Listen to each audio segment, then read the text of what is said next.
Welcome to BRK news. నేను మీ ఫాతిమా. ఈరోజు మనతో పాటు ఉన్నారు రామ్ మోహన్ నామిడే గారు.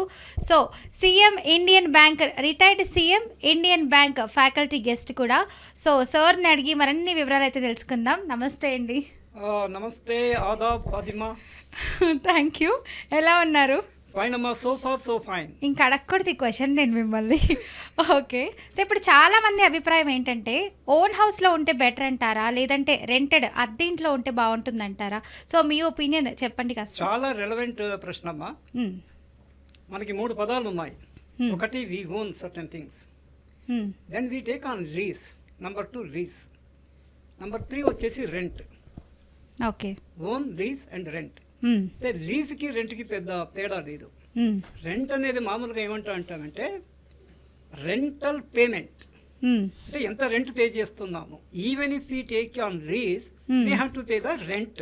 ఓకే, లీజ్ రెంట్ అంటాం దాన్ని. ఓకే, లీజ్ లేకపోతే నార్మల్ రెంట్. లీజ్ అనేది ఎప్పుడు వస్తుందంటే when there is a written agreement specifying a particular period, okay, starting from 1 year to 99 years, lease can be given or taken.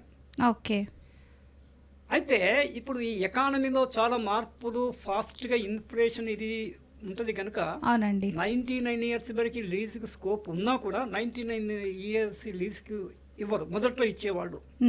Government properties అన్ని private వాళ్ళకి పాత రోజు నిజాం హైదరాబాద్లో అట్లా నిజాం గవర్నమెంట్లో కానీ subsequent government they used to give on lease. 99 పోతే కిందకి వస్తే 33 years లీజ్ కాన్సెప్ట్ ఇది also there. Okay, then 11 years. ఇప్పుడు మరి 11 years మామూలుగా రెంట్కు ఉండేటప్పుడు 11 months లీజ్ అంటారు. దాని కింద lease renters and you go on renewing. Okay, so this is the 3 level concept. Okay, in the last 30 years banking సిస్టంలో retail loans బాగా పెరిగినాయి. అంతకుముందు రిటైల్ లోన్స్ కాన్సెప్ట్ అంతగా లేదు. ఈ మధ్య కాలం అయితే ఈ మధ్య కాలంలో ఇన్ ద లాస్ట్ 2 decades బాగా పెరిగింది. ఈ రిటైల్ లోన్స్ లో 1 మేజర్ కాంపోనెంట్ వచ్చేసి హోమ్ లోన్స్.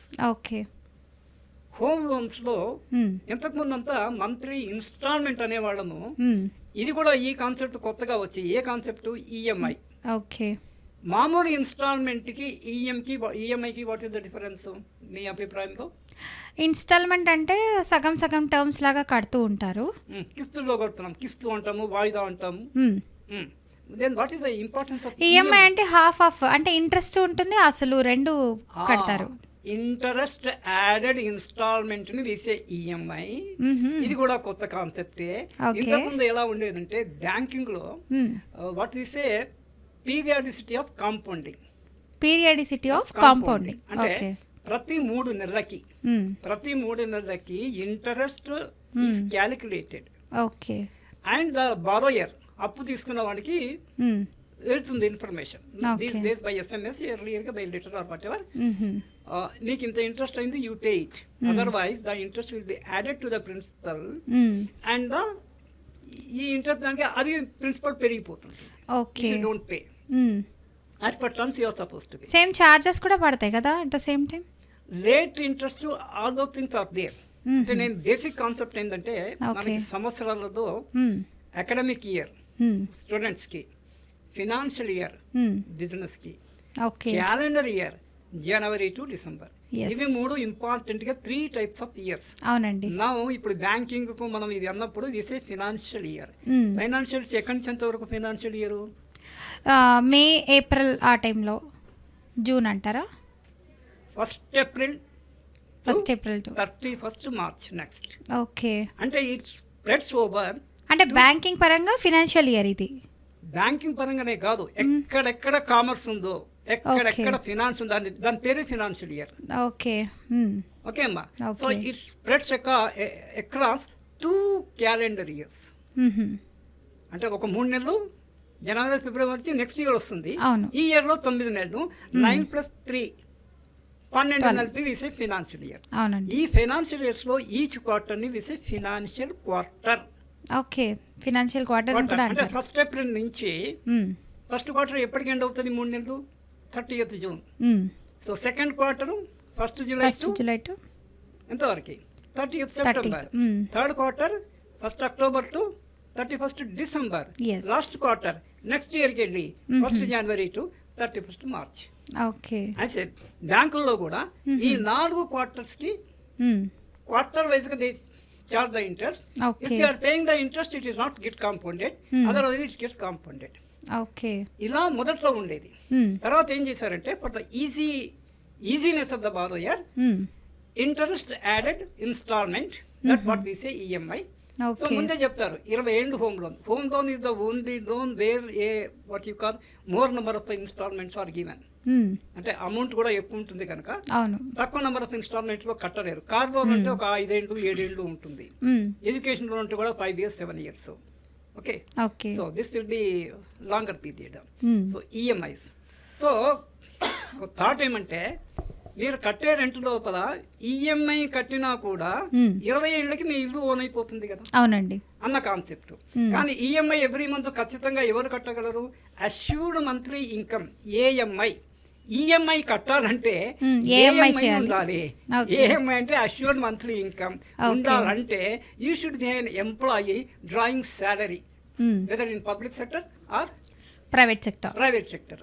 సో ఇది బాగానే ఉంది కదా. బ్యాంక్ లోన్ ఇచ్చే ఈఎంఐ, నేను ఈఎంఐ కట్టకపోతే same amount I to pay rent. After 20 years I'm getting my home. ఎవరికి సూటబుల్? ఎంప్లాయీస్ కి suitable. Now you take a business community. మన స్టేట్లో తీసుకుంటే it's Vaishya business community. All India తీసుకుంటే మార్బడీస్. ఒక 20 లక్షలు పెట్టి ఇల్లు కొనాలనుకోండి, మీరు బ్యాంక్ లోన్ పక్కన పెట్టండి. 1 కోటి రూపాయలు పెట్టి ఇల్లు కొనాలి. నేను 1 కోటి రూపాయలు బిజినెస్ లో పెడితే నేను 2 crores సంపాదిస్తాను with in 3-4 years. I can leave in a rented house. అది వాళ్ళ దృక్పథం. అది ఒక 10 years వరకు బ్యాక్ కూడా పర్టికులర్లీ మాట్లాడి బిజినెస్ మెన్ వాళ్ళ యాన్సిస్టర్స్ హోమ్స్ ఉంటే ఉండుగాక వాళ్ళంతలో వాళ్ళ సొంత డబ్బులు they never invested in buying A home. అది కానీ కాలం ఎప్పుడు ఒక తీరు ఉండదు. Change is the only thing which is permanent. What is permanent? Change is permanent. అంటే ఏది స్టేబుల్గా ఉండదు, మారుతుంటుంది. ఇప్పుడు ఏంటంటే ల్యాండ్ వాల్యూ. ఇప్పుడు మీరు చెప్పినట్టు 1 crore అదే ఉంటే సో వాళ్ళు ఇంకా ఇన్వెస్ట్ చేసిన 2 crores బిజినెస్ చేయగలుగుతారు కదా అంటున్నారు. మరి అలాంటప్పుడు ఇల్లు ఎందుకు కొనుక్కోలేరు వాళ్ళు? ఆడప్పుడు కూడా ఇంట్లోనే పెడతారు. ఎందుకు అలాగా పెట్టడము? సో ఓన్ హౌస్ ఉంటుంది కదా. అంటే నేను ఎక్కడ ఇన్వెస్ట్ చేస్తాను? బిజినెస్ లో ఇన్వెస్ట్ చేస్తానా, ఇంటి మీద ఇన్వెస్ట్ చేస్తానంటే నాకు business I'm acquainted with it. So ultimate గా చెప్పే పాయింట్ ఏంటంటే it all depends upon the person, his profession. మీకు ఆల్రెడీ ఇల్లు ఉందనుకోండి, మళ్ళీ ఇల్లు కొనుక్కోవడం దేనికి? So many things are there. అసలే ఇల్లు లేదనుకోండి, wife will be pestering the husband. కనీసం ఒక సొంత ఇల్లు అన్నది చూడయ్యా. అవును చూడయ్యా, చనిపోయినప్పుడు కూడా సొంత ఇంట్లోనే పోవాలని ఉందని అంటారు. ఇది ఉంటుంది కదా. సో ఇట్ ఆల్ డిపెండ్స్ అమ్మా. అంటే we have to the individual way to analyse. కొంతకాలం ఆ కాన్సెప్ట్ ఉంటుంది బిజినెస్ వాడు. ఇంకోటి మీరు ఇల్లు కొనుక్కున్నా కూడా బిజినెస్ ఉండే వాళ్ళైతే you can take a loan, mortgage loan on the home and put in business.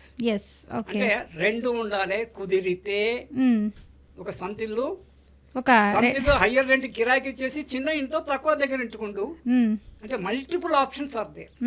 పోయేదేమింది, కిరాయి తగ్గుతుంది, అట్ ద సేమ్ టైం మనం ఎలా బతకాలి సొసైటీలో. సో లీజ్ ఎక్కువ కాలం తీసుకోవాలి, 10 ఏళ్ళకి తీసుకోవాలి. లేకపోతే 11 months తీసుకుంటే every year he is going on changing the rent. 10 years అయితే 10 years వరకు he cannot change the rent. దాంట్లో కూడా ఆప్షన్ ఉంది. కొంతమంది 5 years 7 years అని లీజ్ తీసుకుంటారు. అలా వేస్ట్ అంటారా? 10 months 10 years తీసుకుంటే బెటర్ అంటారా? అంటే 5-7 years ఓకే. అంటే వాట్ ఐఎమ్ టెల్లింగ్ 11 months కానీ ఇది better. Longer period is better. అవును. అంటే మార్కెట్ సో ఒకటే రెంట్ ఉంటుందనా? ఒకటే రెంట్ ఉంటుంది. కండిషన్స్ ఉంటుంది. ఎవ్రీ ఇయర్ 5% ఎక్కువ అనుకోండి. మార్కెట్ లో 10% ఉండొచ్చు కదా price, but you are restricted to 5% growth only. Ultimate గా ఫైనాన్షియల్ ఇంటెలిజెన్స్ ఉండాలి, మనీ మైండెడ్నెస్ ఉండాలి. ప్రపంచంలో బతకాలంటే చాలా మంది డబ్బులు బోర్డు సంపాదించుకొని అంతకన్నా బోర్డు పోగొట్టుకొని ఆత్మహత్య చేసుకున్న కేసులు కూడా ఉన్నాయి మన దగ్గర. So financial wisdom is the most important thing that is required. It applies to this being in a rented house or a own house. So చూసారు కదా వ్యూవర్స్. సో రామ్మోహన్ రావు గారు అయితే చాలా చక్కగా చెప్పారు, మంచి మంచి పాయింట్స్ అయితే చెప్పారు. సో మీకు ఇంకా ఏమైనా డౌట్స్ ఉంటే సో కింద స్క్రోల్ అవుతున్న నెంబర్కి కాల్ చేయండి. సో మీకు ఎలాంటి డౌట్స్ ఉన్నా కూడా సార్ అయితే చెప్పేస్తారు. చూస్తుండండి బీఆర్కే న్యూస్. ఇలాగే నెక్స్ట్ ఎపిసోడ్లో కలుద్దాం. థ్యాంక్ యూ అండి. Thank you.